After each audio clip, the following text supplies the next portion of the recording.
Welcome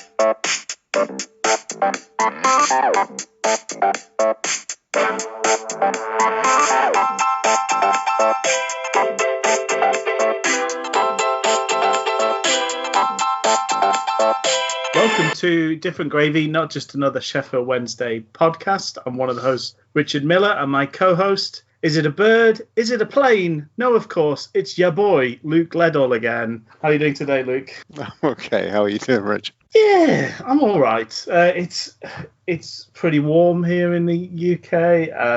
I'm somebody who has mixed feelings about that. I'm not churlish enough to outright moan about it too often, but I'm a large chap, and the warmest of days are often not my friend, I would say. So you may hear some found sounds of the city of Chester outside my window, and I apologise for that, but not enough to close the window because it would be too hot.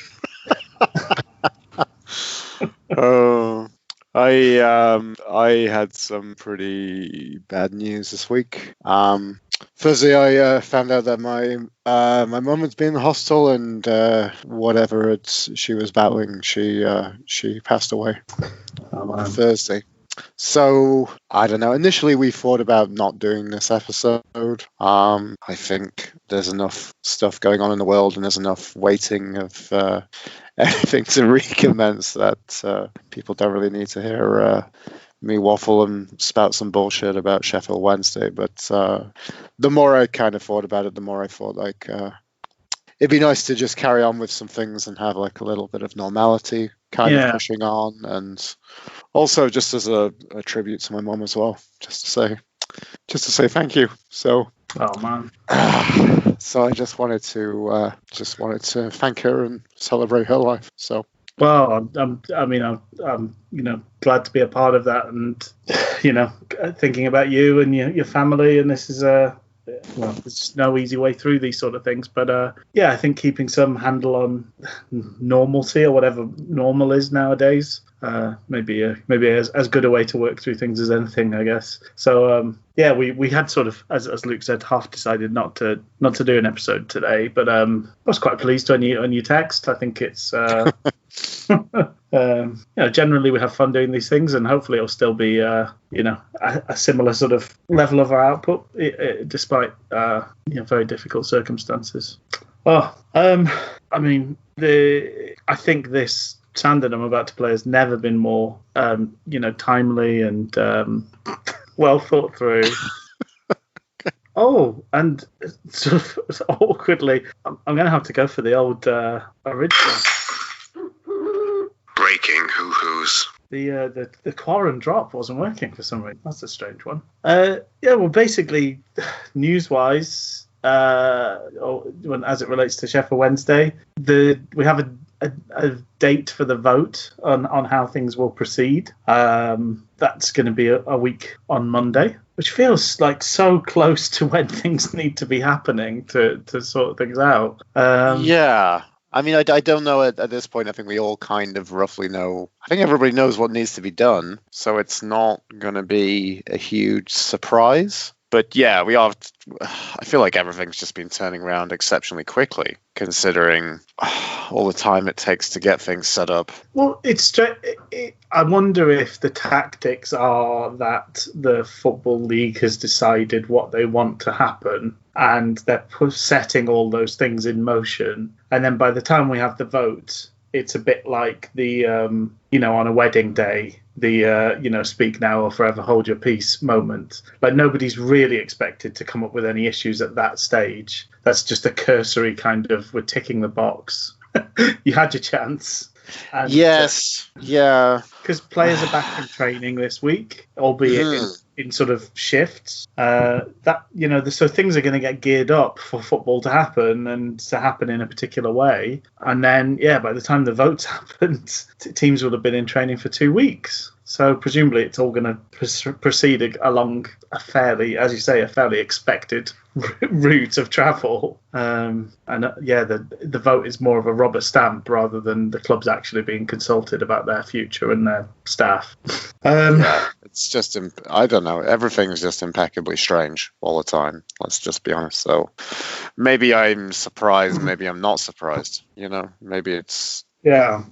This is just where we are and just how we kind of do things now, I guess. In spite of all the sort of caveats and the worries for people's safety and things like that, did you, like me, have a little flutter of excitement when you saw some of the footage of players back in training? I haven't actually seen that, and I even missed Forestieri taking over the Instagram page. Oh, it was a treat. That was a treat. Yeah. He's a chirpy Argentinian Italian chap, and he took us through his day. Would it be matcha he was having? I was going to ask. The only thing I think I saw a little bit was the drink, the straight. What is it? What is the South American drink that they all absolutely adore? And I have no idea what it is. It looked like mate. Mate, maybe. Oh yeah. So with the sort of Argentinian pronunciation, that could be what it is. Yeah, because they all fucking love it. I know Messi absolutely adores the shit, doesn't he? And I think I remember hearing or reading that. Oh no, I've forgotten his name, which is terrible. The Spurs manager before Mourinho, Poch had got the whole of like the Tottenham team on it. Hey guys, have one of these. That's how he speaks. It's actually a very, very good impression. Well, I think things I picked up was it looked like I'd completely forgotten that we had Windass and Wickham. I was like shocked to see them there. Wickham already had some heavy duty like icing going on his calves. Ooh, fun. And Atty looks like he's dropped a pile of weight. He looks really skinny. Strange. To the point where I'm slightly worried about him. I think his heft is one of his finest features. But what if he's really quick now? What if he's lost some of that timber and he's picked up some Bolt-esque pace? I'm sure he's just got slower, Rich. somehow carrying less weight has made him slower. He's just got some sort of wasting disease, hasn't he? I think so. He's lost muscle mass. He's just going to be weaker and slower. And the interesting question, I mean, so, if we're saying that football's going to restart on like the 19th, 20th to kind of coincide with that weekend that the Premier League's kicking off on midweek on the 17th, is a really interesting question. I mean, like, what is going to happen with these players' contracts? The people who, considering a normal circumstance, Gary Monk could indeed be like a Thanos and click his fingers and half the squad is gone, basically. Yeah, I haven't, to be honest. I mean, I've read round the subject a little bit. I've not seen a proper answer really about so there's some sort of special extension happening, but that sort of has to be mutually agreed on both sides. So I don't know what you do if you're a club where essentially what if half your squad decides actually we don't want to, because we're in a position, is it 12? We've figured out it's like 12 or 13 first team squad members are out of contract come 1st of July. So that means basically a month from today, or month this weekend, we've got half a squad that could walk away if they decide to. And how would it work with kind of registration terms? Like, would they be able to register? Would there be some limitations on some players would they be able to register for new clubs? Well, so according to Nixon, the transfer window, there's been no special kind of rules made around that. So, yeah, come 1st of July, they can sign for other clubs, but they can't play for them this season. Right. But that, again, in terms of, motivations and players putting themselves about, I mean, let's just look at an example. One of our out-of-contract players is Sam Hutchinson. Now, Sam Hutchinson's managed to get himself another championship contract somewhere. What interest does he have in potentially injuring himself and scuppering that deal in the tail end of the season for us? I'm sure people are professional enough to keep going, but it's like that's got to play a thought in your head at some point, hasn't it? It will. If you're going for a 50-50 ball, it's like, well, do I crunch into this tackle or do I let it go and make sure I'm able to pick up my contract in a couple of weeks' time? And the curious side of what happens with all of these loan deals. and how they extended. That's another dimension as well. Yeah, and a loan deal for a player that might be let go by their club. I don't know how often that happens. Teams generally don't let players go out at the end of their contract, although it's kind of what we've done with Matt Penny to an extent, I think. But yeah, so what happens if you don't have a deal at the other club? You've not been offered a deal at the club you're at. I suppose that's an ideal opportunity, a kind of shop window style performance period for you. I guess that's the interesting thing. I mean, do we know about this? Do we know what's going to happen? Or are we just living in a world where we're just living on the cutting edge of kind of knee-jerk reactionary nature? Because that seems to be what's happening anyways. We'll figure it out 5 minutes before it's going to happen, basically. I mean, we'll cross that bridge, and the bridge will be 5 minutes prior to when it's going to be happening. And when we get to the other side, we'll know whether we've just watched Bridge of Spies or Bridge over the River Kwai. Exactly. What that means. It doesn't have to mean anything, Rich. No. Nothing means anything anymore. That's right. It's silly season. Yeah, I don't know. And well, I guess it will all work itself out, but it's very hard to see what the direction of travel at this point in time, definitely. Anything else on sort of this week's bits and bobs, or do you want to move along to... Let's call it, let's put a nail in that coffin and then move into other stuff. Okay, so we've really enjoyed doing the last couple of watch-alongs, and so we've got another one planned. This time it is the greatest day of grey.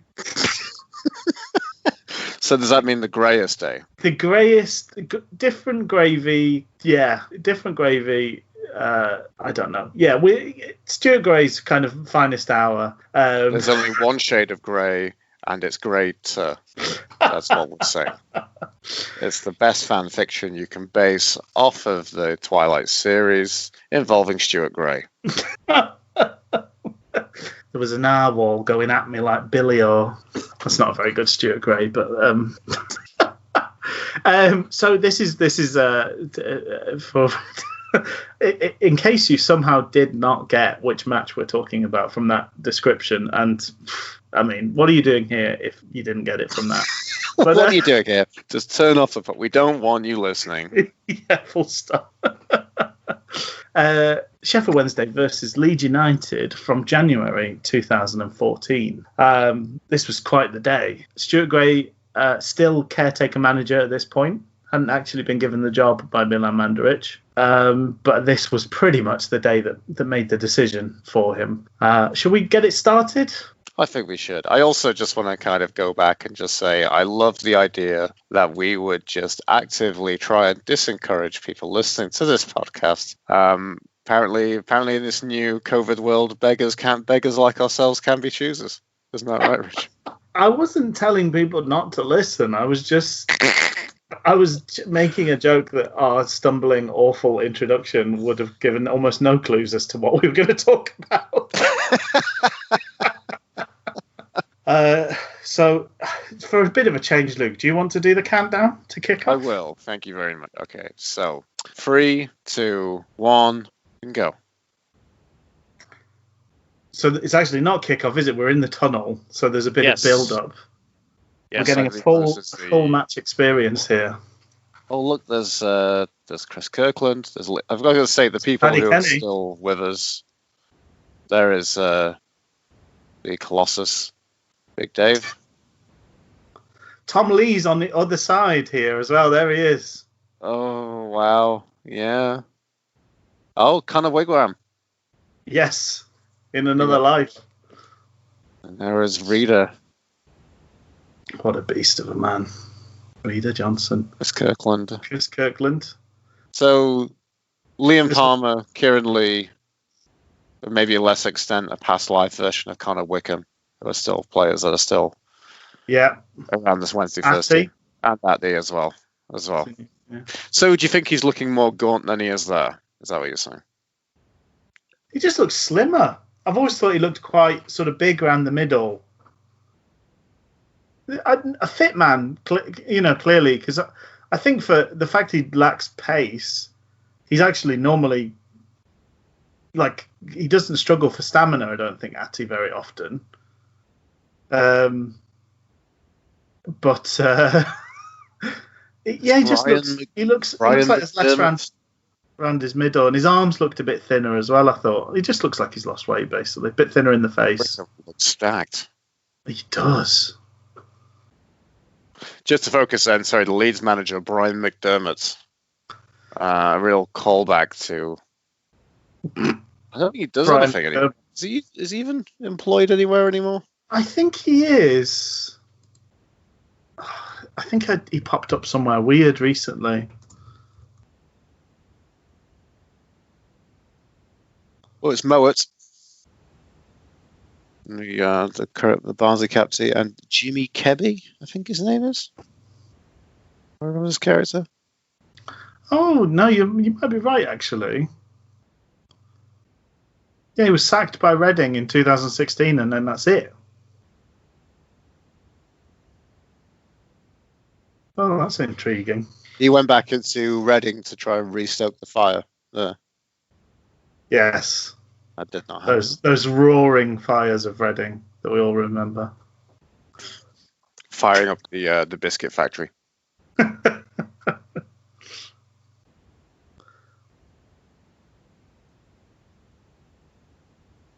Doesn't exactly cut an inspiring figure, does McDermott, does he? Lovely little laugh between the managers there. Ross McCormack, the man that used to be Jordan Rhodes. Exactly, the man who's kind of disappeared from view altogether, right? A bit like Jordan Rhodes. I guess so. But we're very aware of Jordan Rhodes and where he is and what he does, because he's on our wage bill for another year. Oh, yeah. Chris Kirkland with a cap. Oh, always looked a very special boy in his cap. He's just kind of so gangly, isn't he?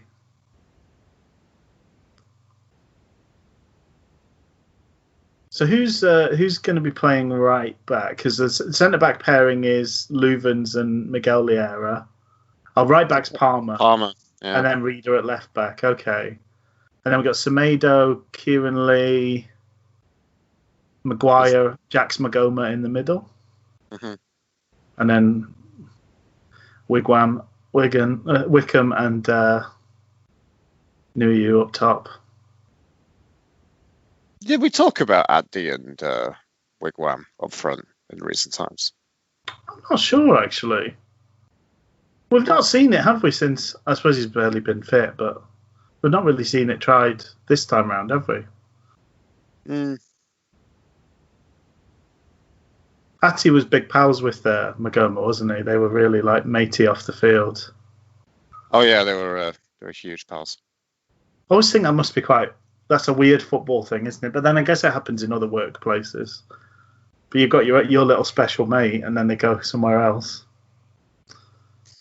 But unlike a normal workplace, you see them all the time. You see them a couple of times a year. And how are you? Yeah. Do you go out for drinks with these guys now? Do you? Yeah. All right. Is he a laugh? Is he? Yeah, Nigel's. Yeah. Seems a bit of a prick to me. Oh. Were you at this game, Rich? For some reason, I watched this on Sky. This was also a super early kickoff in Canada as well. So. Oh yeah. There have been a few kind of lunchtime kickoffs against Leeds where I've just wanted to. I thought, don't think I want to get up for this. Montgomery's been down for a long time here. He's just permanently a dirty bugger, isn't he, Peltier? Pretty much. Because he's now at... I'm cautious using this word now, but he's at Thug City, isn't he, in Cardiff? Thug City in Cardiff, yes. Oh, sweet little word in the ear from the referee.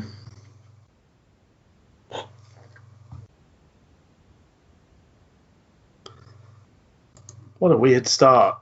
Well, Peltier's to actually think at West about. Brom. Oh, is he at West Brom now? I just remember he got. Well, he's had this season. We've had a run in with him. But I can't. I guess maybe it was at the West Brom game then.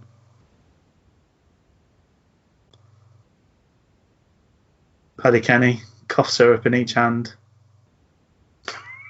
glugging away.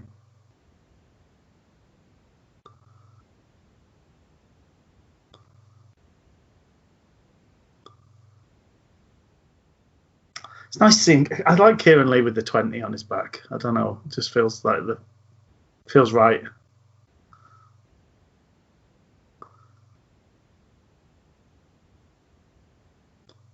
Oh, so good from Atty through to McGowan. His legs weren't working. Wonderful.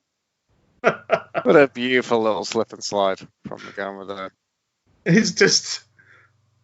His head was really going to win the race, but his legs were just. What? It's the presence of a young Tom Lees put him off.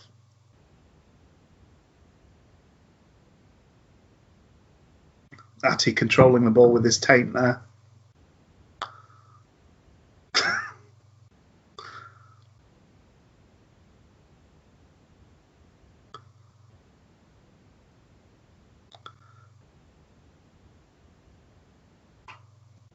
Can't really remember where this was in sort of Wickham's, because this was Wickham's second stint with us, wasn't it? We'd had him for that month.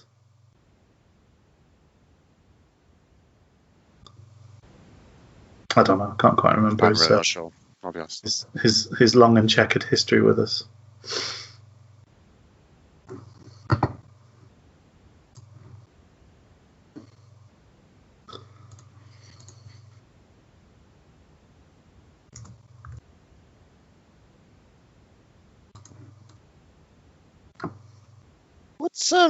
What kind of signaled the end of Raider Johnson at Wednesday?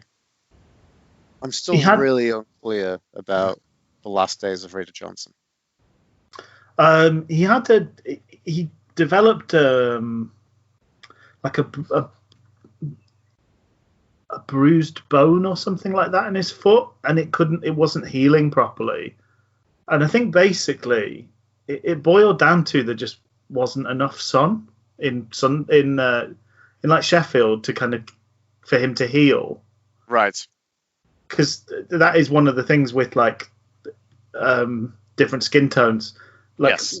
Because white people pick up vitamin D very easily. It's why sort of Celts were, see-through ginger, because up in the north of Scotland you barely see the sun at all. Yes. But obviously for him, just the difference between, because he'd had a career, he wasn't like particularly. I think he's 23 or something when he joined us. So like, it wasn't like he'd not played at all before, being with us. But yeah, it just seemed that he couldn't heal from whatever the problem was. And then he just dropped down the leagues. I think he ended up playing for like Eastleigh or somebody like that. Yes, he went to Coventry after us, and then down to Eastleigh. Yeah. It just seems a bit kind of strange going on. He absolutely could have got sent off for that, by the way. Just as we, and I know it's crazy. The difference in skin color thanks to melanin.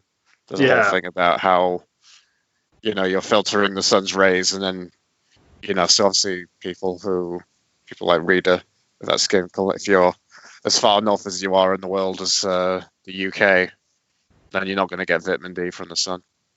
Yeah, I was actually weirdly watching a whole thing on this on a clip from Joe Rogan recently. Oh. Doctor talking about vitamin D. So we should all take as much vitamin D as we can. And you can get that from Onnit, guys. If you go to onnit.com, use the code JRE, get 10% off.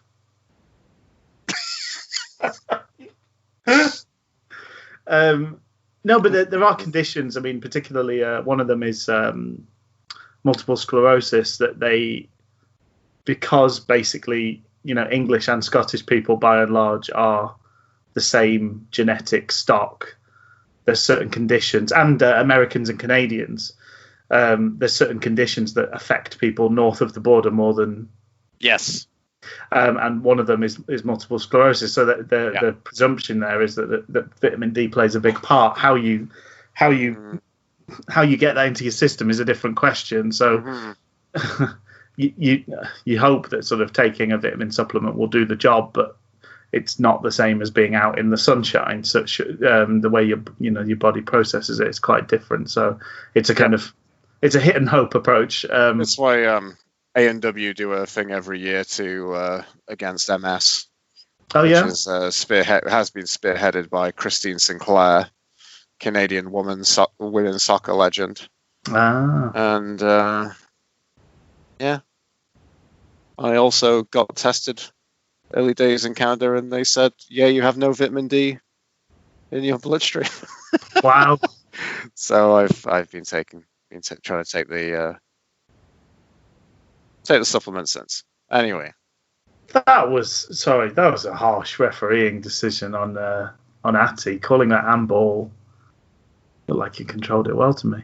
Yeah, it's one of those interesting observations, isn't it? That it's you can test it on a grand scale, and so that lifestyle bits and pieces don't matter as much.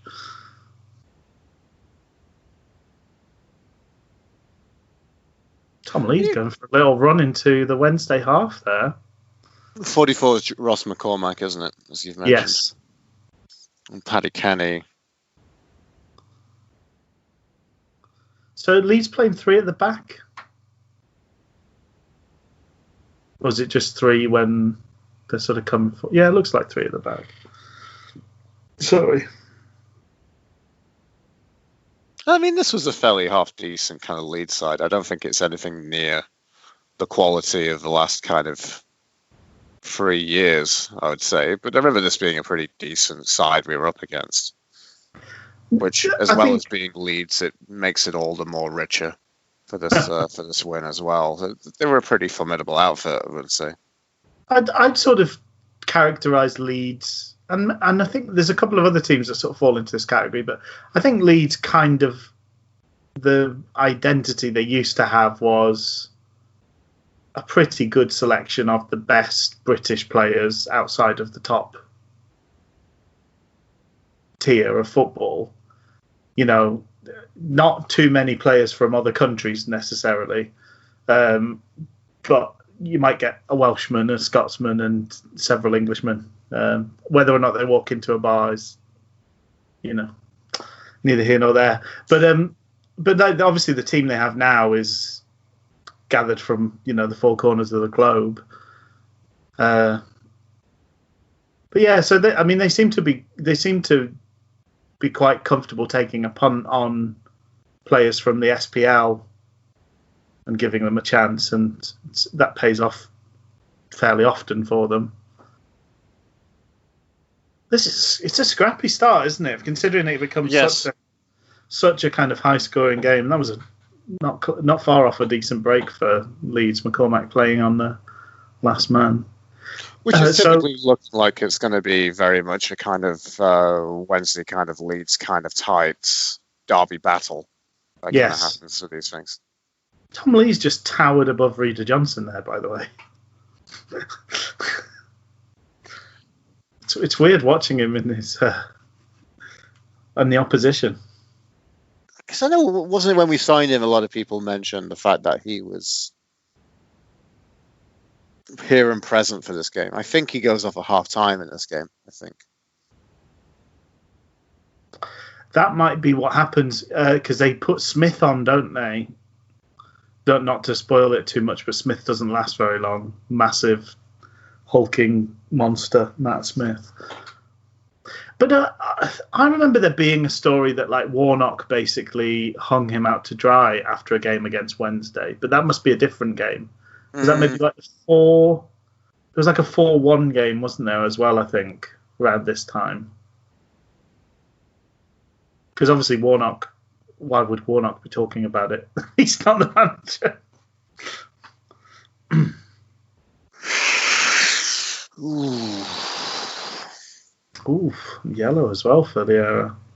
I was going to say it was a pretty substantial clanger from Big Mig. Yeah. Although, to be fair, I want to see him do what he did. When you make the mistake, don't let them run into the box with it, because that's been the tale of the last 2 or 3 seasons. Is we don't have that responsibility in our defence, so they go out and drop the clanger, and then they just watch the guy run into the box. You kind of owe it to your teammates, your fellow defenders, to take the yellow card in that situation because you've ballsed up. Mm. There's a kind of togetherness and a professionalism to that foul. It's what you should be doing. He's still got the tag on his shirt. Look at that.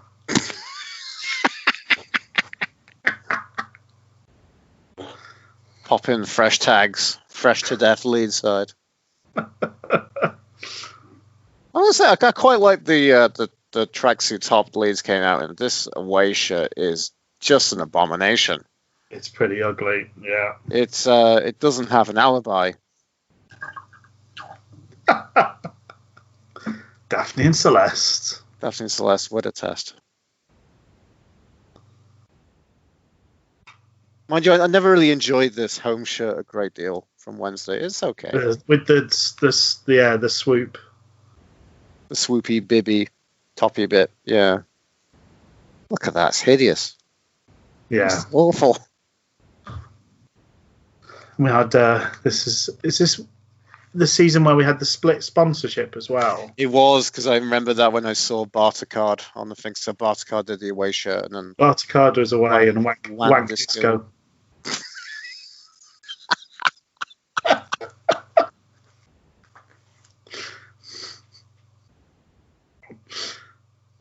VIP events for sexy people. Magoma had a fairly average time at Wednesday. I almost felt he was a little bit harsh to Dunbar not to stick around.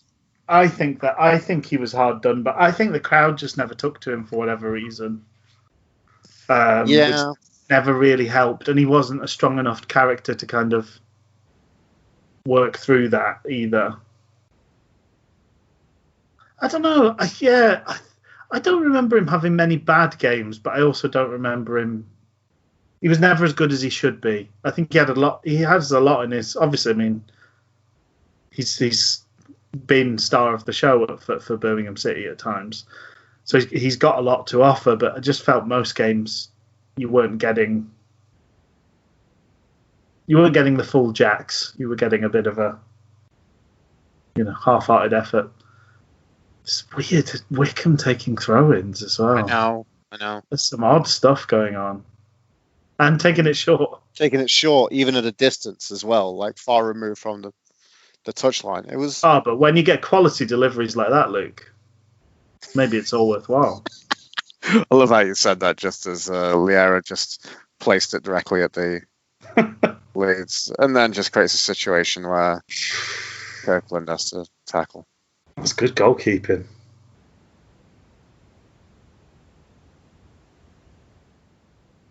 Oof. Got to be committed at that point, right? Ah. Can't afford to have a moment where you're sprinting at the ball as a goalkeeper thinking, should I be doing this? Probably shouldn't have started this.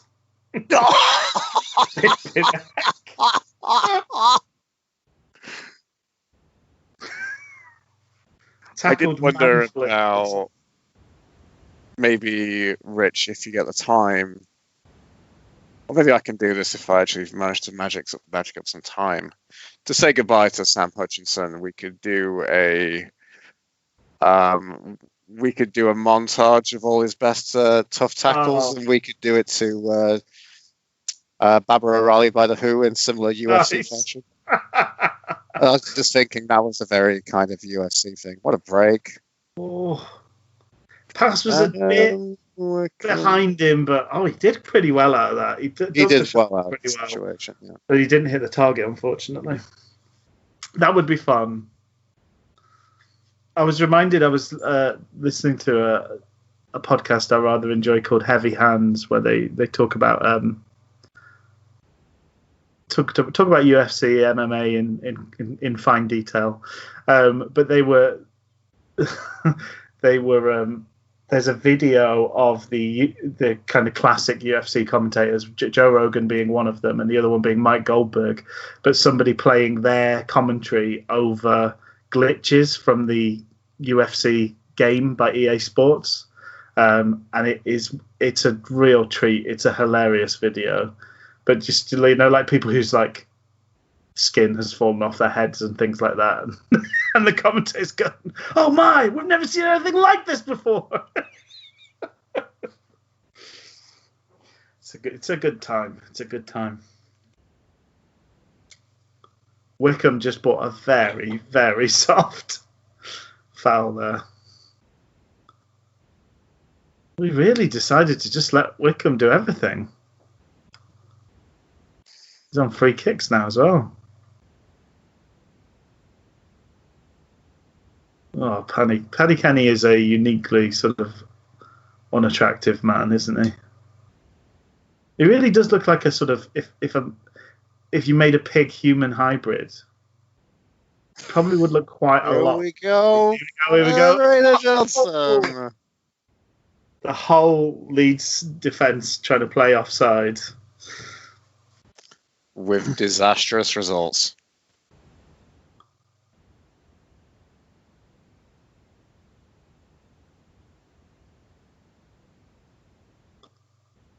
Oh, it's Peltier, isn't it? I think Keeps him on. He's so slow. He's so slow coming back, and he plays everybody on. Yep.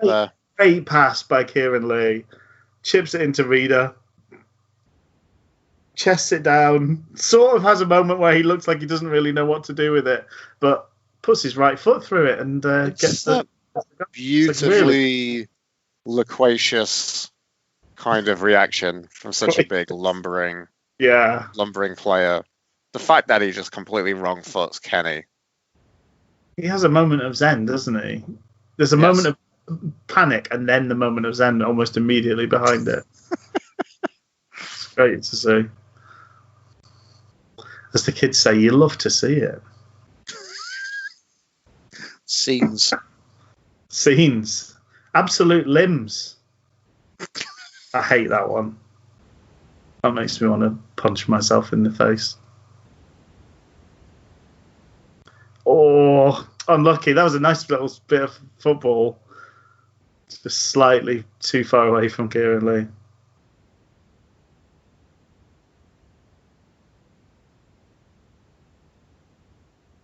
The whole game's just got so much quicker since the goal. It's funny how that can, like, two teams just can get so comfortable with each other. And sometimes nothing breaks the game out of that. They're just kind of okay with, well, as long as you're not doing anything and I don't do anything, we won't make mistakes. Nobody will lose. And that's maybe all right.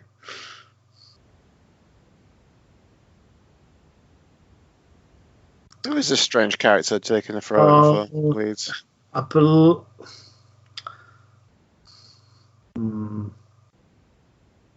think he's Scottish, but I can't quite put my finger on him. Little jog across the box from Kirkland.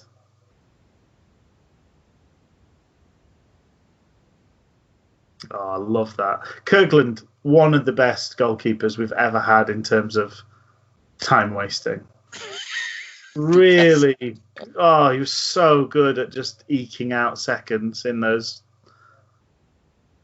Just that, running all the way from one side of the area to the other, waiting for the player to come, then picking it up and kicking it out your hands. It's just got 30 seconds out of that. It's a beautiful bit of business.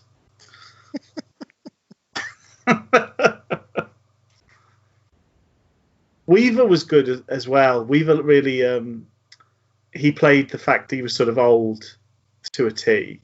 You know, every time he went down, it was a real, let's check the extremities. Okay, yeah, left leg's working. Yeah, okay, the right leg's working. Maybe I could think about standing up. Okay.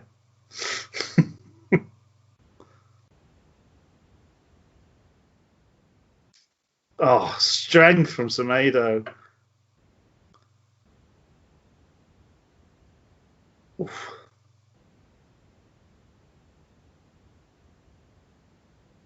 See, this is the thing. Watching this, this is what Semedo gave. So, Pugh. Oh, it's not. He's not Scottish, but he's yeah.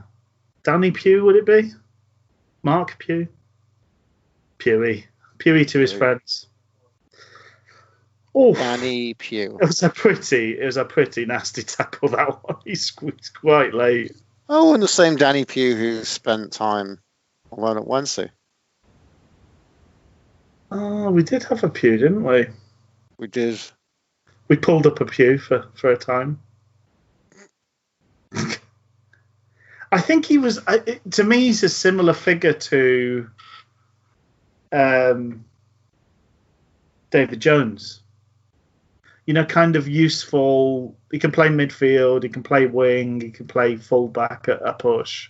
Mm-hmm. Decent sort of set piece taker. Yes, but nothing sort of outstanding about him particularly.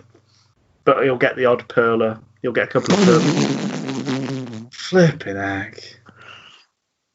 Wickham's taken every set piece so far, pretty much, and I'm like, knowing that we had Big Mig over the. Yeah. Although, as when Wednesday sort of tweeted about Big Mig recently, because I think it was the anniversary of his goal against Huddersfield not that long ago, and Wednesday, sort of the official Twitter account, posted scores from 30 yards, and I think Peter Lohman sort of corrected them and says scored once. You know, like he only did that once with a free kick, but you got to think he would have done better than Wickham's effort there. McCormack coming deep out of frustration. So, just looking at the match reports, spoilers. Oh, I love this. I love spoiling things, even though it's something that happened well in the past and something we all know well about. He gets on that Wikipedia. Do you do that for movies, eh? May have happened. We all know Batman's going to win in the end. It's about how he wins. So Luke Varney was on the bench for Leeds in this game. Oh, Luke Varney was. I don't know if there's still more of these characters, but it just feels like less. There's more. It feels like maybe the standard of a championship going up, you have less opportunities for footballers like Luke Varney or Chris O'Grady, who are just such beautifully limited football personalities. You know, there's a personality to the way they play. Like Luke Varney, you knew he was quick. That was about it. Kind of finish. Yeah. In his own kind of weird way. There were things he liked doing, you know, and you could see that in his play. Yes. Yeah, I don't know. I suppose that there is the thing that I do think the Championship has improved, and particularly the coaching in the Championship, I think, has improved an awful lot in recent years. But you do look at somebody like Jordan Rhodes, like McCormack. These guys were they're still a reasonably good age, but they were getting tons and tons of goals. McCormack and Rhodes, between them, were often getting 40 goals a season in the Championship, and neither of them can get anywhere near their first teams now, wherever they're playing. Mm. I know McCormack had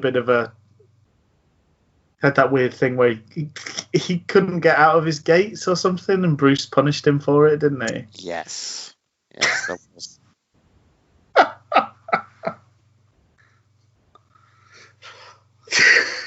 Very weird.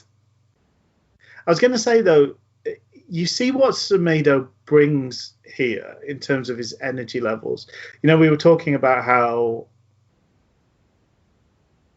he was so underutilized really towards the end of his time, but like he lets this 2 work perfectly, despite the fact that Kieran Lee's almost got a free role. Kieran Lee can go and run anywhere. And because Semedo is so good at eating up ground and covering spaces, they're barely getting anything through. It's all speculative punts over the top. They're not getting anything through the midfield. Mm-hmm. I know there were games where he didn't do as well as this, but Semedo, doing a Semedo, he's doing just a wonderful job at it so far. Very much so.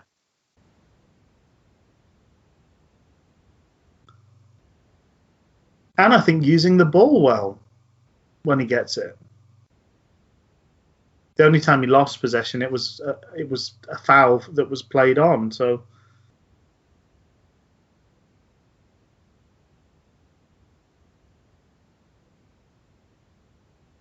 is it Bromby at the back with Tom Lees? Who's number 5? That's probably too old.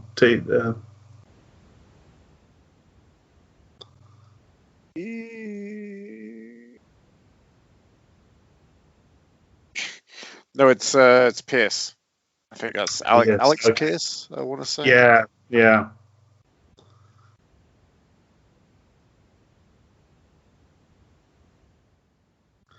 So it's actually interesting because knowing the decision that McDermott makes at halftime, it does kind of make sense. Like Leeds haven't got anything going through the middle. The only success they've had has been little sniffs at balls over the top. And I think taking off one of your 3 centre backs and bringing on a big man to try and win more of those long balls actually makes absolute sense, doesn't it? It's quite a straightforward answer to the issues that they are having this half. They've really got nothing going at all against us. So it's actually Jason Pierce. Sorry, just Jason correct me. Pierce. Yeah. I don't really know much about, so I'm going to shove about him. No, we'll just stop.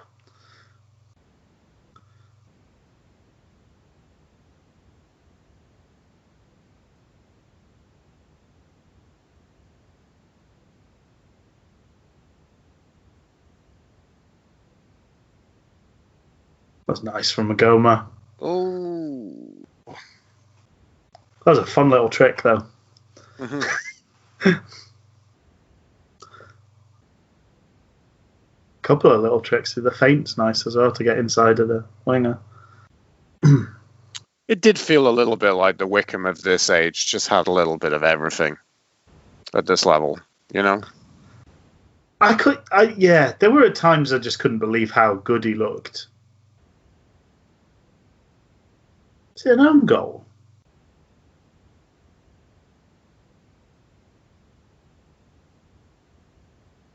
Almost looks like Pugh kicks it.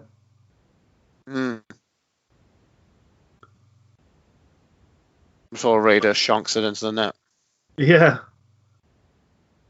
Do you know, in terms of the set pieces, by the way, Chris Maguire's there as well, who's a very decent set piece taker, given everything to Wickham. The wingers really haven't had much say in the game at all, have they? Maguire's barely done anything, I don't think, all game.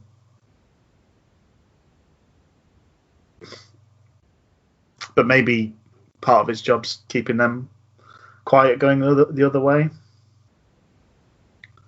Some strange adverts just to bring back in pyramid carpets. I do remember in wood seats, and I've never heard of Peachy, which is a flexible way to borrow. UK. Probably like a payday loan. Oh yeah, the days of the payday loan being rife. Still probably be quite a thing, but yeah. Yeah, they just hide it a bit better now, I think. Kirkland's kicking's been a bit suspect a couple of times. I don't remember him being particularly, it being a bad thing. but he had a kick out of his hands that didn't get to the halfway line earlier, and that one just put us in trouble there.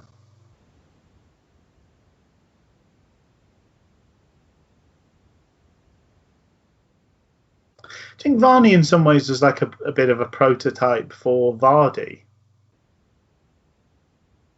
A little bit. Lots of energy, super quick. But Vardy's a much better finisher. Much better finisher, much better player, yeah. Yeah. Deceptively a lot more skill with Vardy. Yes. I also think he's got just there's pace and there's pace, isn't there, as well? Like, yes. Yeah, very much so. Vardy is just incredibly fast when he gets a run on people. Because Varney weirdly also had a moment in the sun with the Premier League, because he got a decent amount of goals for Blackpool, I think, I think he just had a few prominent moments that we all kind of remember. I think it's that dynamic of any club like Blackpool, you think, oh, they're doing really well when they've won like 4 games, but they've just been like really 4 prominent games. Like they beat Liverpool, didn't they? Yeah. I still think he got like 6 goals or something like that in the Premier League, which I know it's not tons, but 6 goals for Blackpool is also not a bad showing at all, really.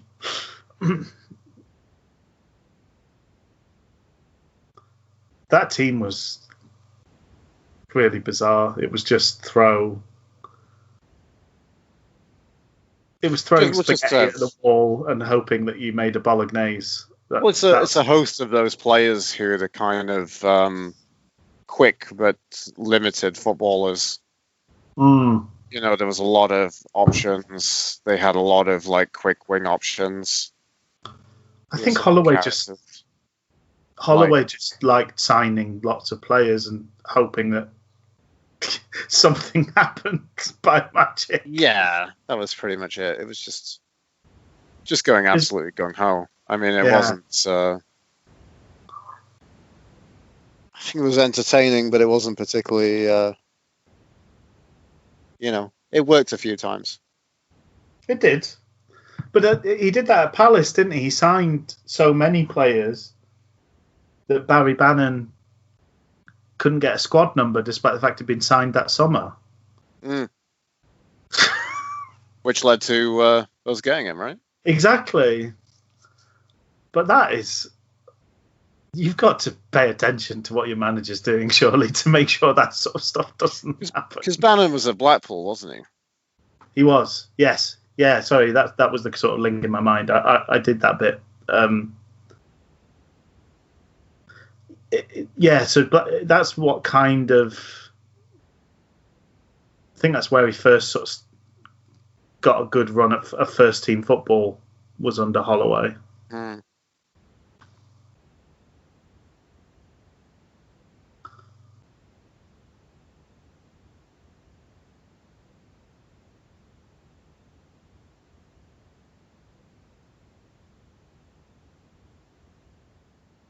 The Juan Disco guy has been one of these people that's like, really, for the sake of business, we really must get things going again, you know. Really. I don't know if it speaks like that, but when I read the article, it read like that. Well, nice bit of possession from Leeds here. Not getting anywhere, but they're sucked in. So look at this, Tom Lees. Tom Lees, I know. Turning 2 or 3 defenders. What is this sheer? Also, does that mean McDermott invented Wilder ball? That's a centre back pushing forward. Maybe he did. That's what McDermott's been doing for the last 4 years. You see, Chris Wilder taught him everything he knows. His success is my success. Trying to endlessly remind anyone who would listen to him. Put match of the day on, darling. Put match of the day on.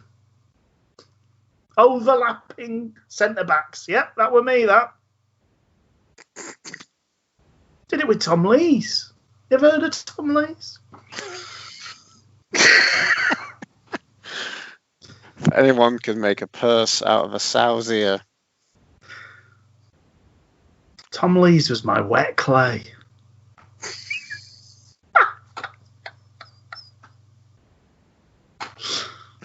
And we're all now imagining some kind of some bit from Ghost.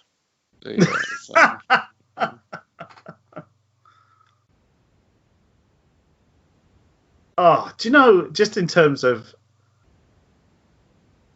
I know Stuart Gray rarely excited us in his time as manager, but the team shape was just tremendous there. Just the way we held out. Leeds were trying to go through lots of phases of play. They were quickening up the pace of the passes, and there was just no space for them. We ate up every inch they gave us and just smothered them. Basically, we're just holding on to our positions.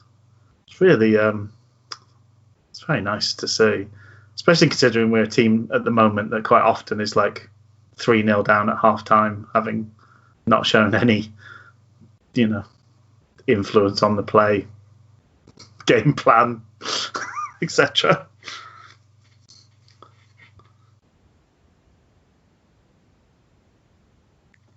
The other quite nice thing that's been going around this week is Chrissy Maguire, very close. Ooh. Was he at free as well? Chris Maguire? Yeah. No, I think we paid like $250,000 for him, wasn't it? I think it was because I think he was. I think Derby spent a chunk of money on him. Oh, so it's like they wanted a bit of that back. Fair enough.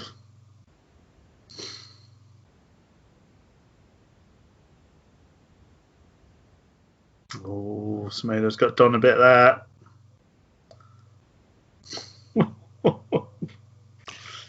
So what you do is when you make such an awful tackle to cause a foul, you just it was probably a yellow anyway, but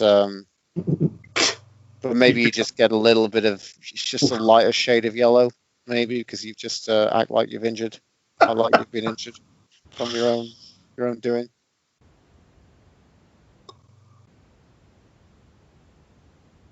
Skip a light fandango.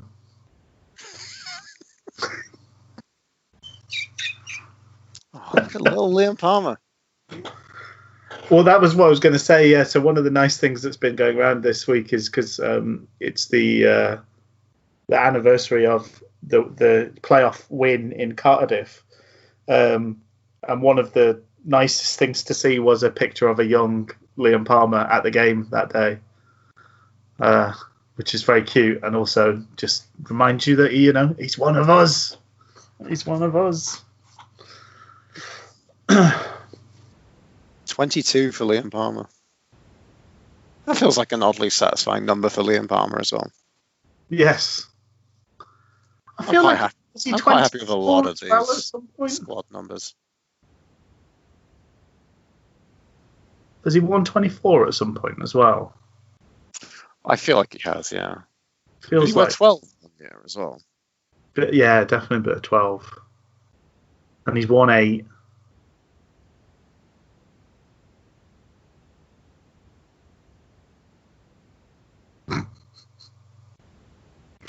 Ross McCormack looking every bit like a fella in a pub trying to sell you something.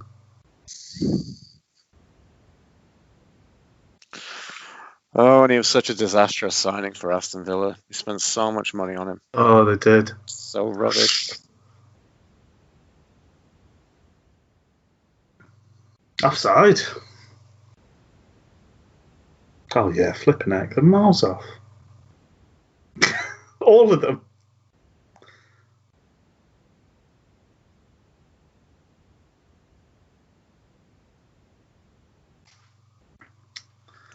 Milan. Roy Hattersley. Yes.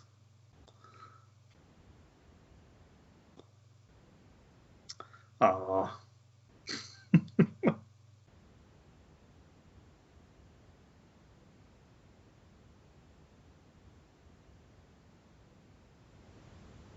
This is a pretty grotty Hillsborough playing surface, isn't it? It's pretty rubbish. Definitely not, and probably lending itself to the fact that both teams are going pretty long most of the time. Leuven's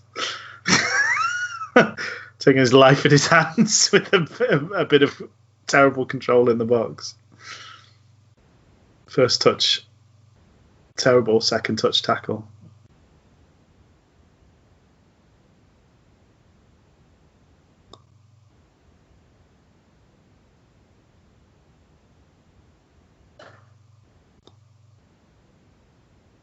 Well, a handball from Tom Lees there. It's weird seeing him be the most adventurous of a defensive three. Yes, very much so. And then to be the one that's sacrificed as well, if we're right on that as well. Marauding centre-back Tom Lees. One-man army. I can imagine I'm really surprised they managed to rescue his PR for his conceived personality to become Tory Minister of Culture at Sheffield Wednesday. Great. There we go. Great football. Reader just Nostradamus here sees the ball across coming so early. He's after it all the way. Oh, it's great stuff.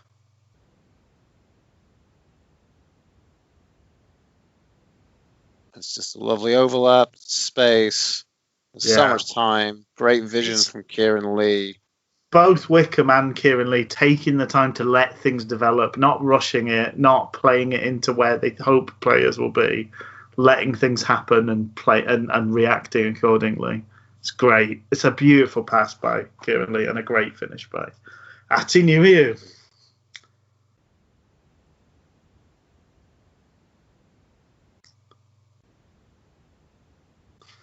And again, game management wise, what a key time to score. I don't know how Reader got away with that one. Ooh, bit feisty.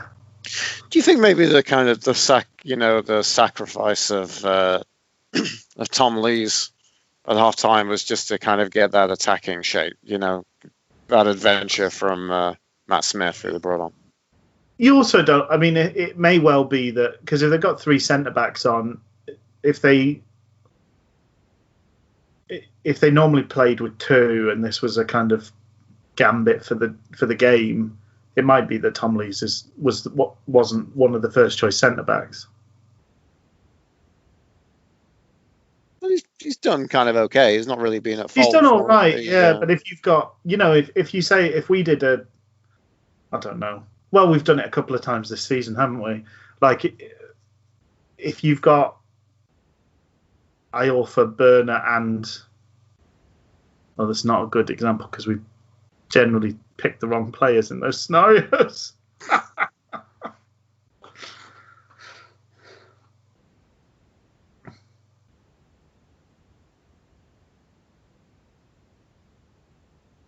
You'll have your standard 4-4-2 formation with two defenders. So it might just be that he was the guy that was added into the two. But I don't know.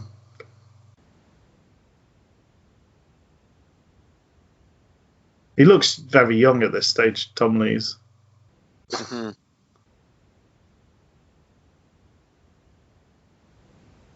Shonk.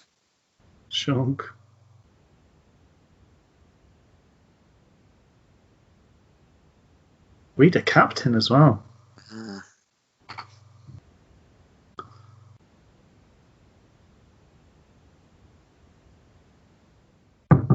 He's got R. Johnson. So I suppose we would have still had Jermaine. Jermaine was still there at the time. Yeah.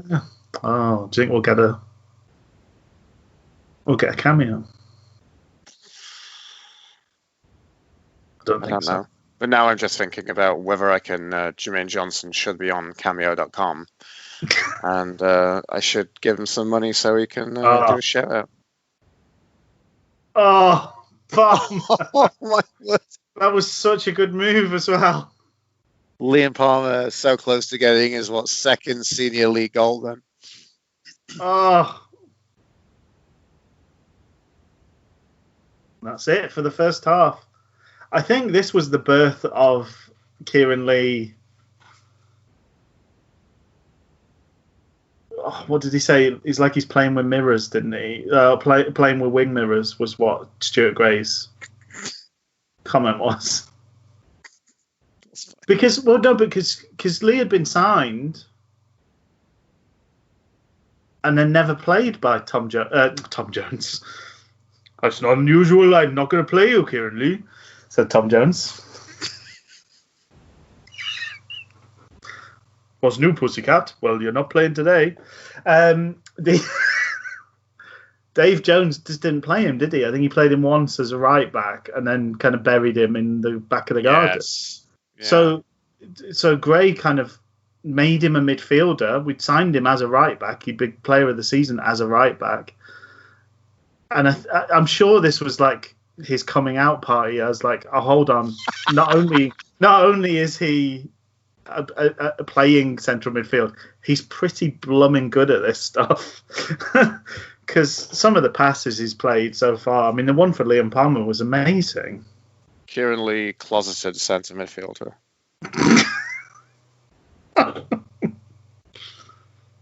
He's a raging centre midfielder. Centre midfielder.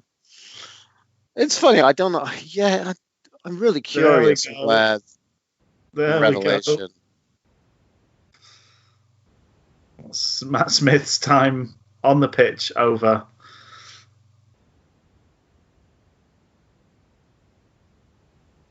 What were we going to say? Sorry.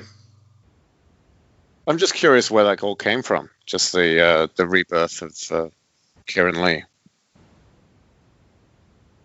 A little bit similar to there he goes.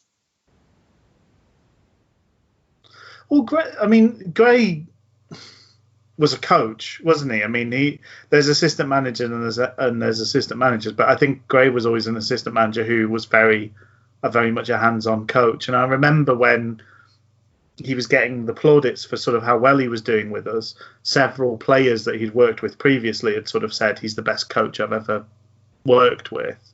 So, you know, I wouldn't be surprised if it was something Gray himself saw. Dave Jones just became so risk averse. It was all about just playing people that you could depend on, even if you were just getting like 5.5 out of 10 out of them. I'm really glad the referee saw that, because it was just it was very disgusting, I must say.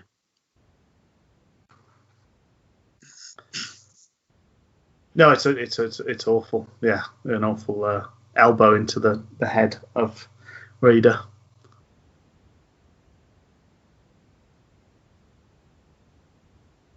And egg in human form, Brian McDermott looks on as his plan sign. So you sacrificed your entire shape and the defender for something attacking, and then he gets set off.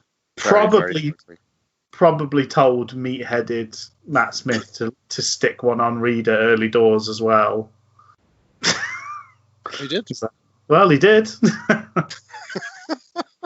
I did exactly what you asked for, boss. How can you be upset with me? Jimmy Kebe's picked up a phantom injury there from Atinuyu. Atinuyu missed him by a full 1.5 foot with his tackle, and he managed to get injured. So I know that the Germans are very ahead of us, and with football in general and their approach. I'm sure there's a German expression for shadow injury. Shadow injury. Maybe something involving Ghost, I guess. Oh, yeah. Not the Patrick Swayze with Brian McDermott using Tom Lees as a play. Beautiful. Love Chris Maguire. Oh, was that Wickham? I think that was your boy Wickham, yeah. I thought it was your boy Maguire.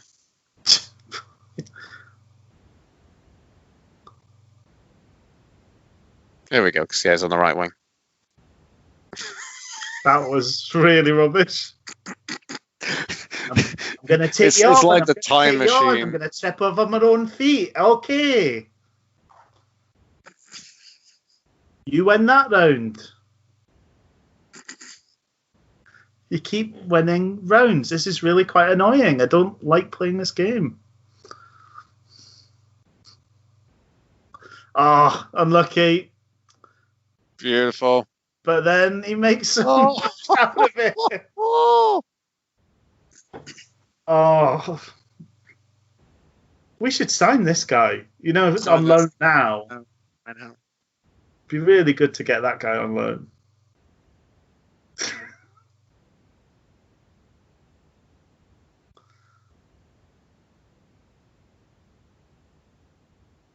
So the back heel gets eaten up, but Magoma keeps the ball for him, and then, what a great finish. Left-footed, edge of the area.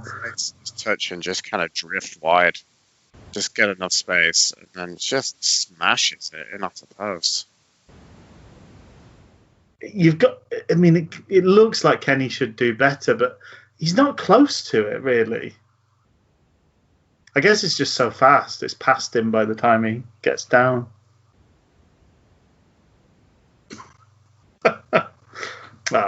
Stuart Gray. I do love when Sky come to town and erect a little studio shanty town in the corner. Yes. You know, and sometimes if you've got a couple of games in a row, you might have the shanty town there for a few weeks. Yes. Beautiful. I just want to go up there as like a, I want to just be up all the time, and then you could bid on it, and that could be like a VIP experience. Oh yeah. Maybe you could go up in there your pajamas and have some hot chocolate and watch the game. Maybe like a little treehouse. You too can bang on the glass like David Prutton.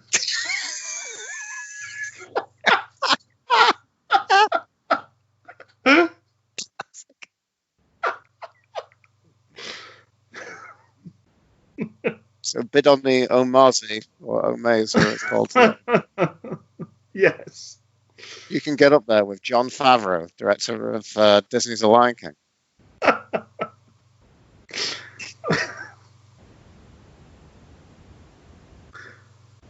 It's going to film an episode of Chef, the Chef Show. Quite like that show, I've got to say. Quite enjoyed it. I do like that show. It's a lot of fun. It's good stuff. All the stuff has too many ingredients to actually make it yourself, but it's fun to watch. But we all love the animation when the dish is expanded and put, and you can see all the bits that make it together. Love it. Yeah. Also quite enjoying the Amy Schumer Learns to Cook show right now. I've heard good things, but I've not watched that myself. It's a lot of fun. It's a lot of fun.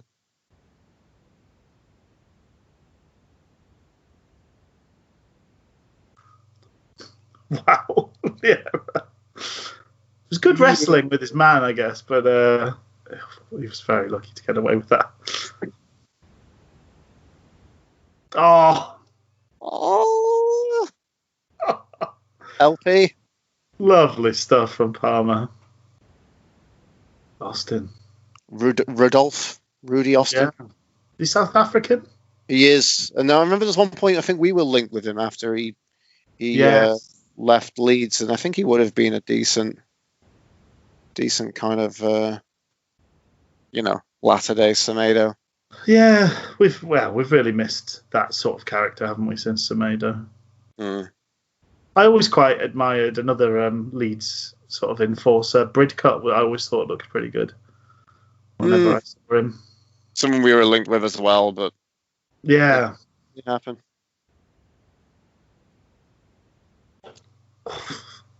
Raider, quite the lax bit of control. Oh,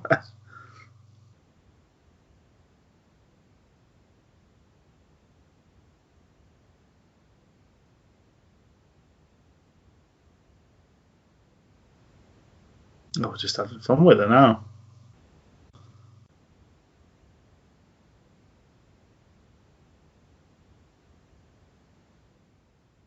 it must just be as well, like when you've struggled so much for possession, like Leeds have done in this game, and then you lose the man as well. You just must be like batten down the hatches and hope for the best, lads. Like this is going to be hard. This is going to be a brutal half of football.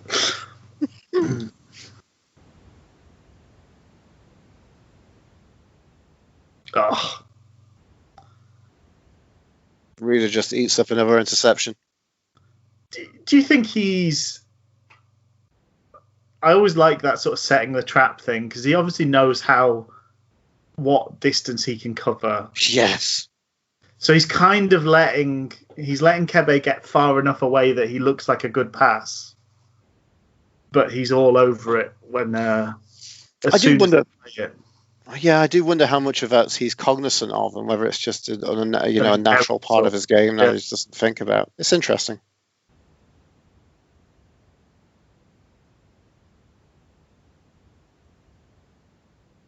It's weird to see it work so many. Like we've seen it work in the sort of 10 minutes either side of half time. It's worked 3 or 4 times for him that he's managed to get possession in those spots. More often than not, when you do those kind of like traps and trick type things, you kind of get 1 or 2 goes at it before the other team gets wise. Like the thing where like, oh, we're not going to press, or we'll press on every third ball, or we press when when this player gets it or whatever, those sort of things. And it's like, well, as soon as you figure that out, then you should kind of have a way to beat the system that they're trying to work on. Mm-hmm.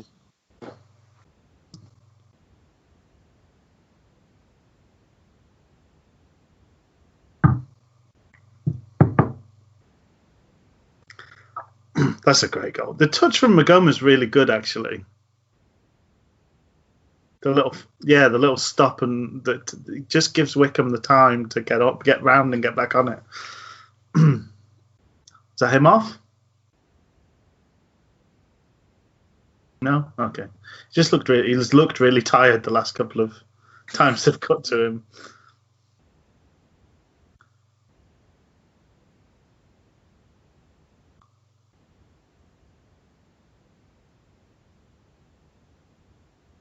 I was reading a thing. We talked about Nancy Frostick at the Athletic before. There's an article about the best free transfer of the century or something like that, which I think basically boils down to it's Barry Bannon. But the last paragraph or so is about how he's taken Alex Hunt under his wing. Yes, that's hopefully got to bode well for that young man's career, and hopefully Wednesday as well. You would hope so, yeah. I really would like to see Alex Hunt give him more of a crack coming into the next season. Yeah, just for a bit of energy. That was the thing in the City game. Sometimes players get that kind of beaten out of them, young players, but he kind of looked fearless and looked like he had more legs than the rest of the midfield. That was a really exciting cameo, much more than his previous one. But yeah, we've not had much chance to see him since. Not seen any of them since, really, but you know what I mean. Yeah, I'm interested to see if there's any great kind of changes to Monk's strategy and how he's setting us up coming into the weird behind closed doors restarted games.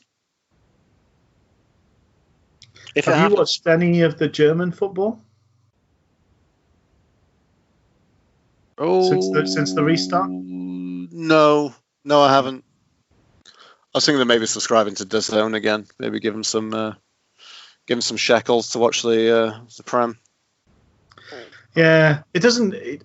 I don't really get much out of watching. But this is very little England, but foreign football. I don't have the context. Do you know what I mean?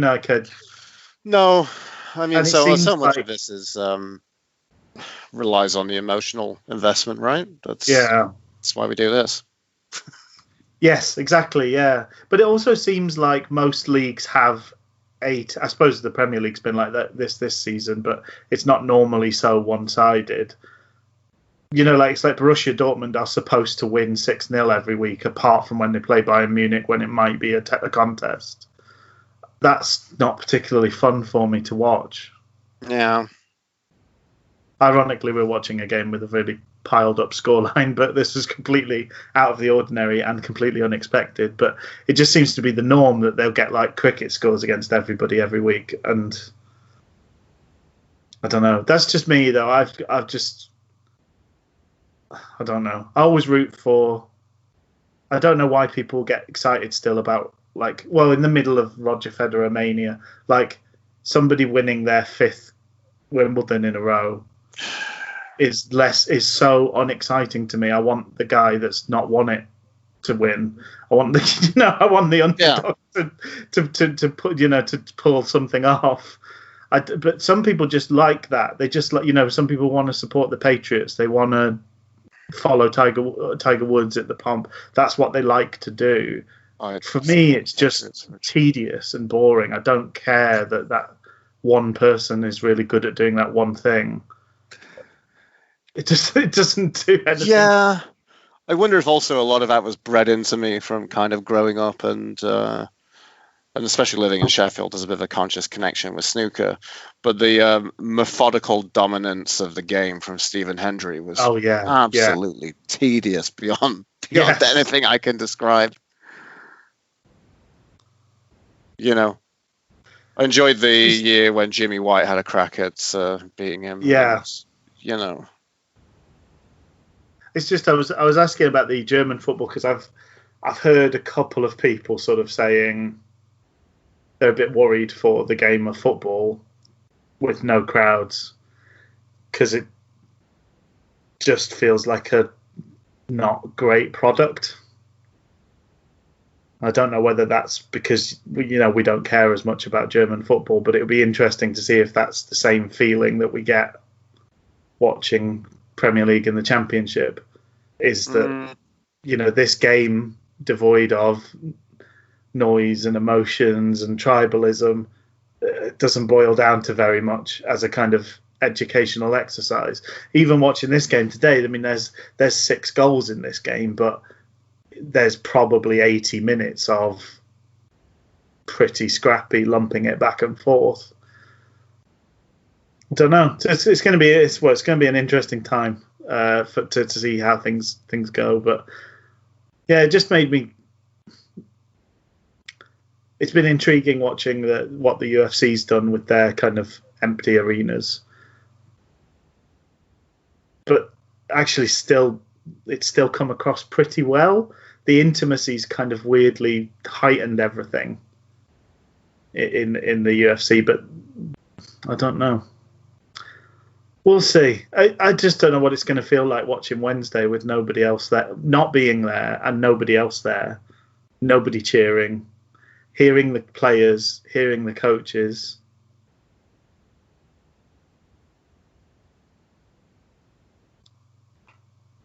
The technical performances in the UFC generally have got better because they can hear their coaches. But there was a fighter who his team were just shouting stuff constantly. And I guess if you're in a noisy arena, you need to do that because it's not all going to get through to your guy. But they completely wore him out because he was just robot doing everything that they were telling him to do. And they were telling him to do stuff all the time. And he completely got knackered after 2 rounds because he's not used to just that level of output. So, yeah, it's going to be intriguing.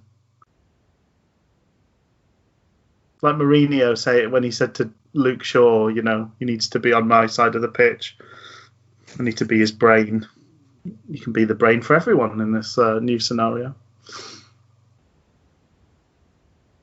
I think we did pretty well out of that because I'm pretty sure he took it out of play. He did. Oh, well, I don't know. I didn't see white lines on the other side of the ball, but yeah, it was a sort of lumbering step over. It was really quite fun to watch.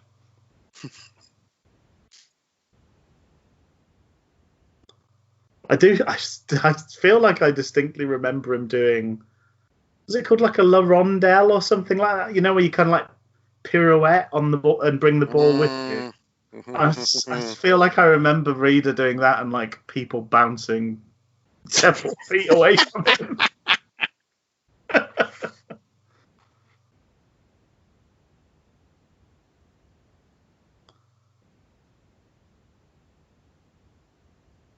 It's funny considering the heated rivalries between ourselves and Leeds United and Sheffield United, how many players have moved around within the three teams, isn't it? Because we've got Lavery's just getting warmed up here, and he obviously went on to play for the Pigs. I thought it'd be nice to bring on to talk about Caelan Lavery as he's Red Deer's child, just up road from being Calgary.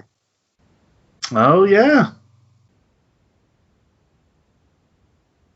there's Sam Byram coming on for Leeds as well. So Kieran, they just coming over for a drink. He's not coming off. Atty comes off. Thought it would be Wickham.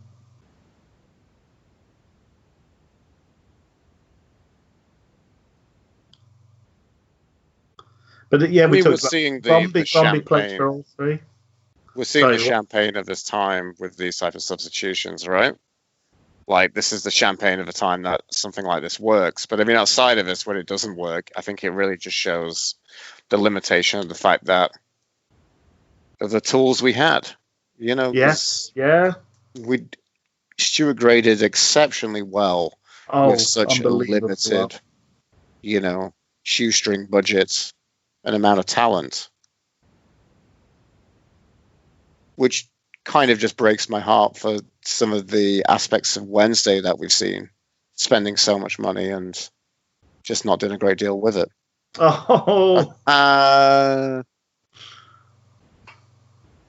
Chief wind-up merchant, Chris Maguire. I love it when he celebrates and he does that little run with his arms kind of flailing around. Like a little Scottish oik boy. Love it.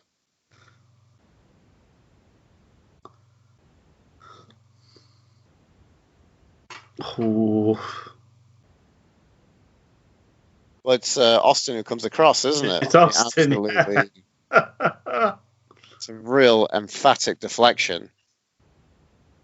He's leaving it all out on the field with that deflection. He is. I think, yeah, I know deflected, but I think he's aiming for more the area where it ended up. But I don't think Paddy Kenny was ready for it wherever it ended up. He looked like he had no clue. What was I going to say? No, that's the thing, isn't it? It would have been really interesting to see how Stuart Gray did with some of Chansiri's resources. I would have loved to have at least given him that first try.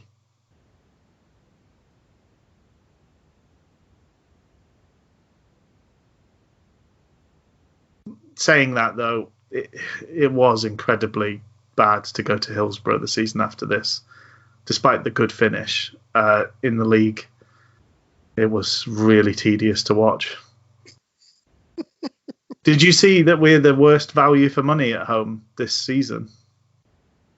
No, but I'm not surprised. Least points and least goals, I think. Yeah.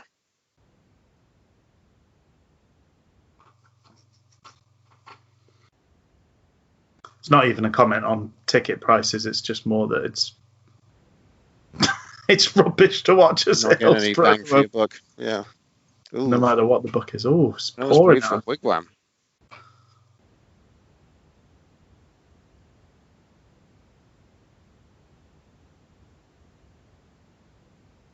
Was that it? He got an elbow in the face. Oof. There was nothing intentional about that, was there? Just a flailing right arm. Yeah. Some anonymous Leeds player just went to deck. Zarukis, it looked like, was his name. Sounds like a shriek that Brian Blessed would give in Flash Gordon. Damn you, Zarukis! You blooded my nose! Brian Blessed is Connor Wickham.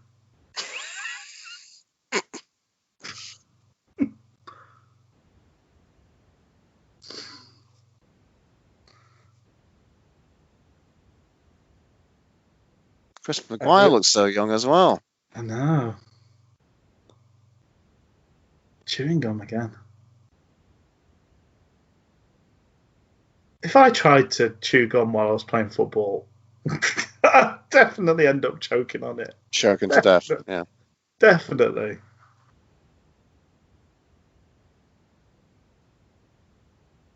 Have they got the same stuff they've got in the boxes? Miller's down on the floor. He's signaling for the physio to come over. He's calling for the Heimlich again. Somebody take his Wrigley's off him. And some strange scenes here as the physio is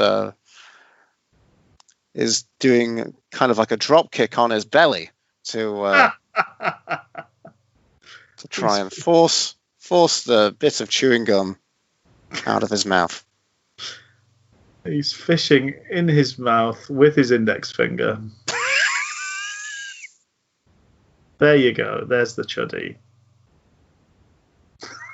I find it strange with the Mooks where they do the small letter C on the kit. It's very strange. Do they still do that, or did someone just say, "No, it was crap. Let's get rid of it"? No, they still do it. It's a different letter, to be fair. In a different language.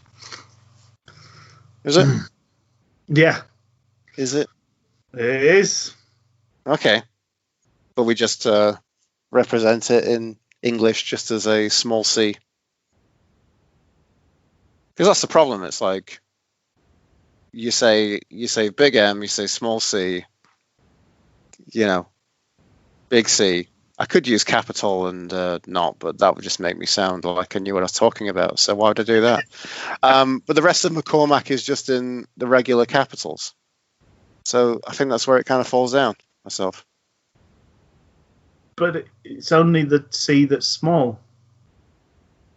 Yeah, but then like Ormac should be lowercase. Why? He didn't have a lowercase second name. But it's only the M and the C that's letter in capitalized.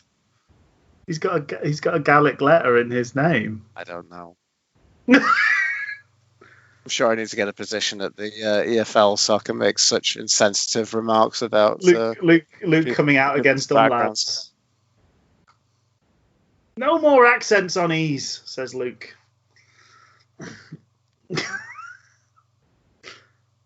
Were you the guy I was talking about last week that was having a go at Sergio Bush? That was me, yeah. It's boss. If you're in this country, BUS is boss. Sergio Bendibus. Sergio Bendibus. And if you're in Sheffield, tram. Sergio Supertram.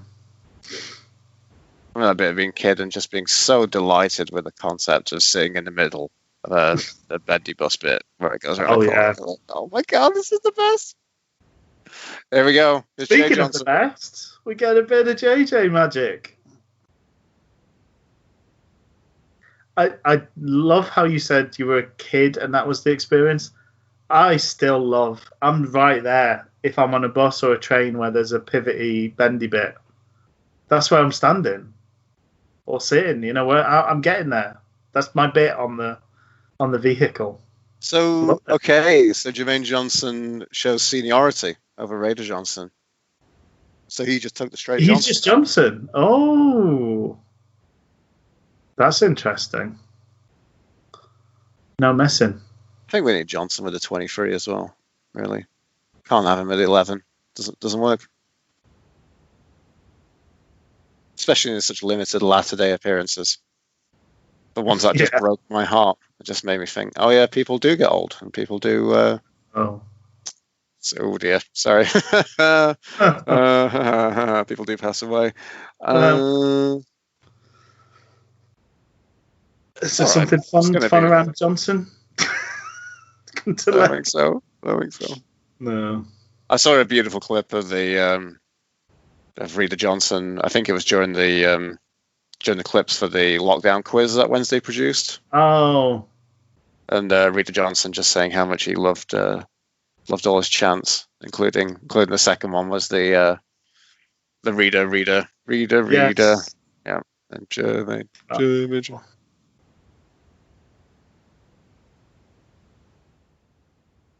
The weird thing with JJ was it's not a bad cross at all. No. You never felt like he was, like, for his pace, you never felt like he was a particularly wonderful athlete. I don't know if that's a weird thing to say. But like it was more like it was an inherent, like, he is just quick. He's always been quick. It's not like he's worked at this like a sprinter particularly. It's just, he was chasing after the bus one day and he caught it, kind of thing.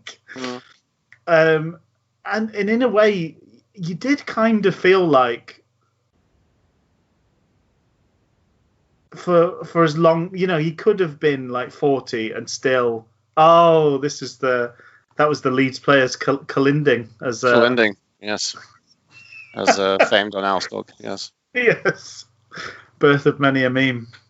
But you did sort of feel like he could have been 40 and still managing to put together 10 games in a season where he could do crazy pace enough to worry people.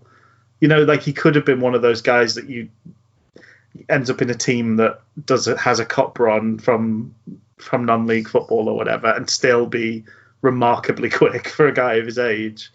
But it just, the drop-off was pretty dramatic at Wednesday, wasn't it?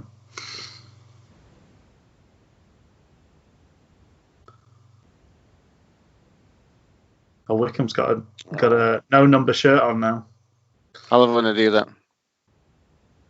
Just because it looks so classy. Yeah. I need to get the discounted recent shirt. I need to think.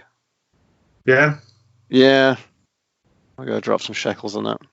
Drop some shekels.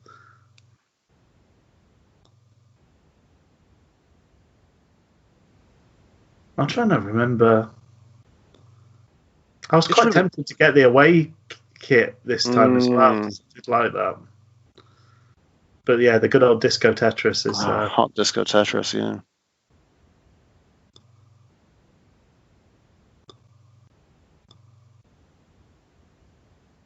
So we're 4-0 at this point? 4-0, yeah. So we still got a brace from Caelan Lavery to come to look forward to. Yes, yeah. One sort of hit and hope effort and one absolutely wonderful one, if I remember rightly. Yes. Oh. I think you're right.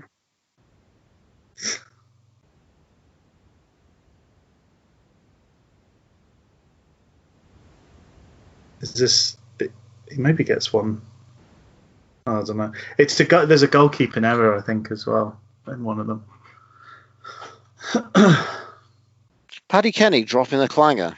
Don't know if I really believe that for the plot, really. Off his considerable tits on Tixelix. Off his nut on Calpol. Allegedly, parody, all that stuff. Paddy Kenny doing John Sims. The ban, the allegedly's gone, hasn't it? But that's true. As is. Paddy Kenny doing the John Sims role in Human Traffic. The Milky Bars are on him, ladies and gentlemen.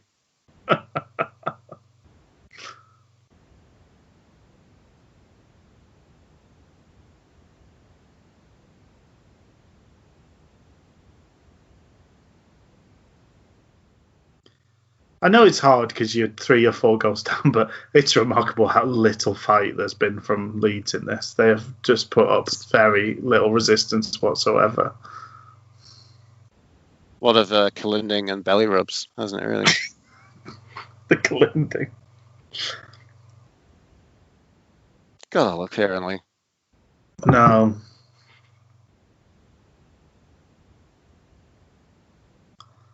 So this kind of, I mean,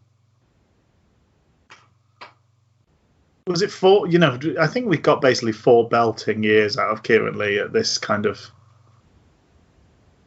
Yeah. Here we go. I think this is it. He's running with it. Oh, it's so good. Yes. Lovely. He got a few good goals, you know. He did. He's a real what might have been sort of character in things. Well, he had a bit of a similar situation. So you remember with it was like heartbreaking in I think the first preseason of the championship where like Chris Lyons got a really bad groin injury. Yeah. And then we just had he picked up a couple of bad injuries, unfortunately. The confidence, though, to let JJ and Wickham go past you, you know, kind of hot England prospect and senior pro go past you and take the shot on yourself. I know we're comfortably ahead, but that's a lot of confidence for a young man to show. It's what you want a striker to do. Strikers have to be greedy and selfish.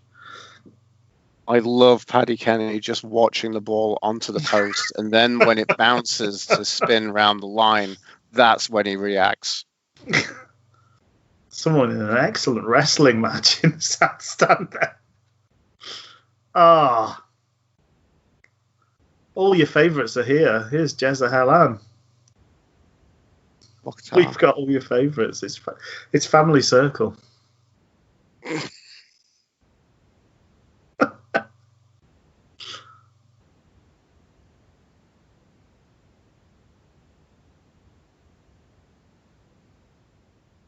Just looking at Paddy Kenny's career, kind of after this, he went to Bolton where he didn't play. So he must have just been a sub-keeper just for the last kind of from 2014 through to 2017. Oh, and then he went and played for non-league and made 1 appearance. Right. So I think he probably shouldn't have got the gig at Leeds, but he was always Warnock's man, wasn't he? Because I think Warnock took him to QPR, and then Warnock brought him here, brought him to Leeds. Just his favourite guy.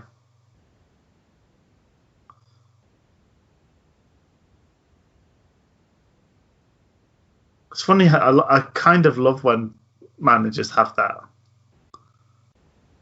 You know, they just know exactly what they're going to get from a player. I thought we were going to have that with I suppose we all did. With balls, awful striker signed on loan by Dave Jones. Everyone hates him. He's got the word love tattooed in guns and grenades on his chest. Help me out, Luke. No. Sorry, Rich.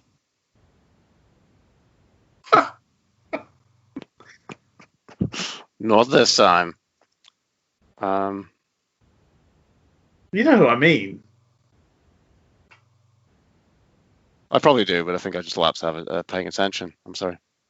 He got 1 England cap when he was at Cardiff. It was our big signing. We spent a lot of money on him. Bothroyd. Flipping it. Jay Bothroyd. Yeah. Tattoo of a gun. Because I thought that was going to be like, do you know, it's just Dave Jones is his guy. They get each other. Yeah. And that's what you're going to get. He had 1 moment, didn't he? He scored like 1 goal. So did Atty. I thought when Atty scored that goal against QPR, I thought we had done the best piece of business in the history of football. You're like this is... He's 6'7", and he can do that. We've signed some kind of footballing god.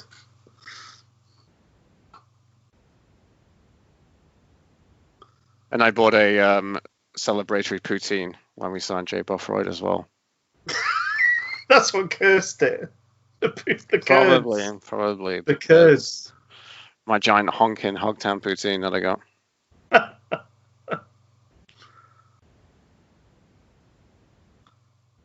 That's one of the few pre-seasons where it's really felt like we had a plan and we got what we wanted, and it all turned terrible. Because he signed Taylor as well, didn't he? Because we were sat there going there's no number 4, we don't have a captain. Oh, Taylor, yes. And he was incredibly bad as well. Then Barkley was supposed to be the last little magical ingredient. It felt like a really brilliant plan. It just was not at all. Perfectly planned awfulness. Yeah, Taylor, who I remember reading that great. I think there was a post on Al's Talk from someone who's like, "Oh yeah, my friend's a Watford fan, and he told him about how they sold Taylor to Wednesday, and this Watford fan was chatting with his dad, and apparently they mentioned it to his dad, and then they both just sat there in silence on the phone because they were so heartbroken that Taylor had gone." That was great post.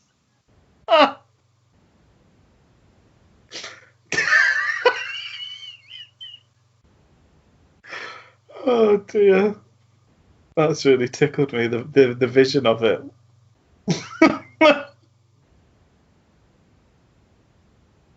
Not me out, Dad. You won't believe what we've gone and done.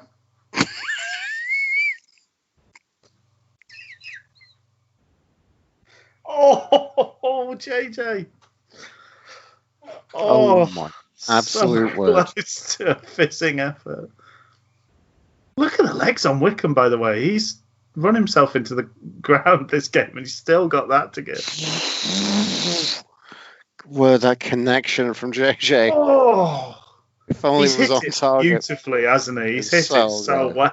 So good. Just slightly off target. Oh. It's probably been told the same thing. You did hit it well. Yeah, I know. Or maybe somebody, if it's anything like the games of football I've played, after a volley, everybody loves to say, "You were leaning back." Got to get your knee over it. Get your knee over it. It's another one, isn't it? Yeah. Yeah. And we all get to feel smug when players do it and be like, "Oh, I remember being told it as a kid. You've got to get your knee over it." Otherwise, I don't know these players are forgetting the classic 8-year-old advice.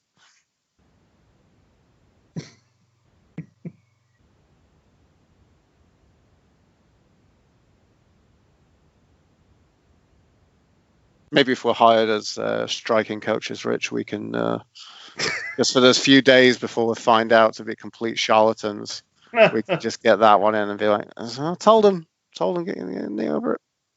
Well, I've just, well, not just, but at the start of the lockdown, I did watch again the series A League of Their Class of '92, A League of Their Own, which is about the fact that the Neville brothers and Nicky Butt, Paul Scholes, Ryan Giggs, maybe there's another that I've forgotten, but they've all bought Salford City, and you watch the managers who actually now happen to be the pair of managers that managed Salford City through most of that series, are now the managers at Chester here, but you just watch them in the dressing room, and it's like, we say this time and time again, if we win our battles, we'll win this game. And you're like, yeah, do you know why you have to say it time and time again? Because it's basically meaningless. And do you know what? The other team are saying the same thing to their players.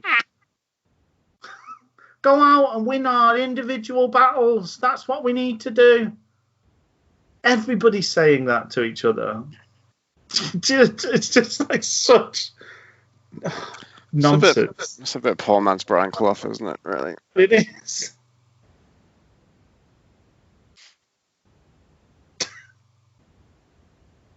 If we win our one-on-ones, we win today. Good. Yeah, good one. If we score more goals than them, we've won the game.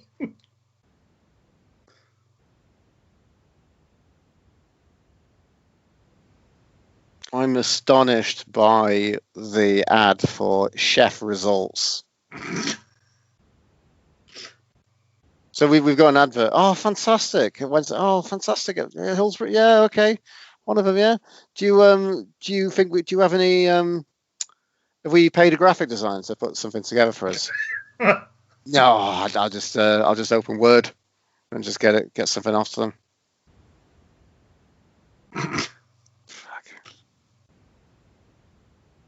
Well, they can. At least you can read Chef Results. I don't know what the other one. Barber. It's dreadful. Can't read.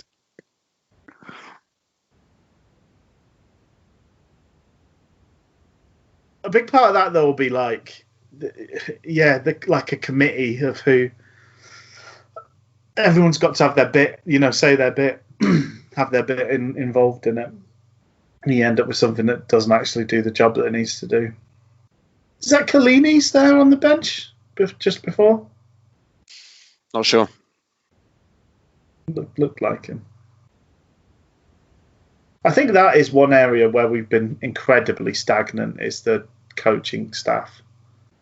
We seem to have had the same team that Stuart Gray had, has got smaller and smaller as time's gone by, and we're not added anything to it. Because it seems like it's basically Bullen, Monk, and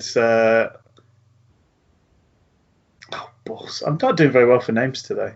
And Weaver, like that's pretty much it, I think, at the moment, apart from like pretty much people. So like in terms of coaching and technique stuff, it's just it's such a limited bunch of people. Yep.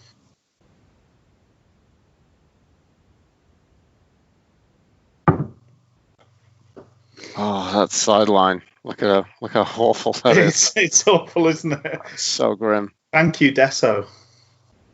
Thank you, Dep John, for the Deso that you brought us.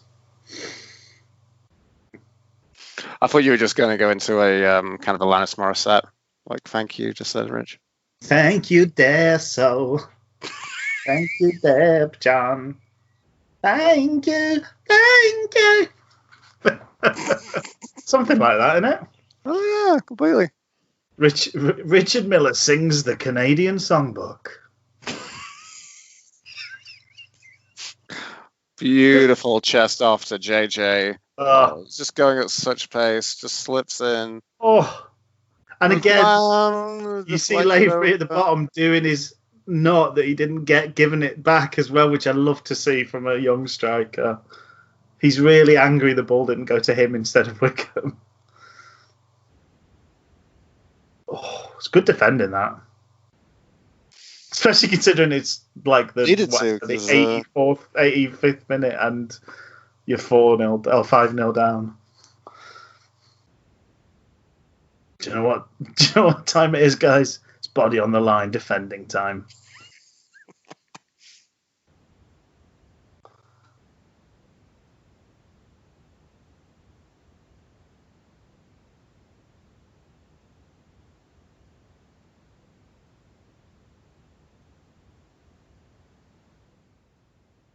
But the situation with Beattie just seems really harmful for everybody. Oh, here we go. Oh, what a finish. And a terrible celebration. Finish. It's a defensive error, not a goalkeeping error. There you go. His eagle on.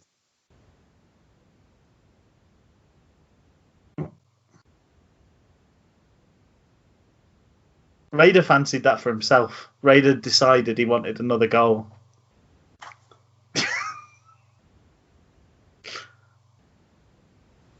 Oh, it's a good finish, isn't it? Such a good I finish. love that celebration. So Best stupid. celebration ever.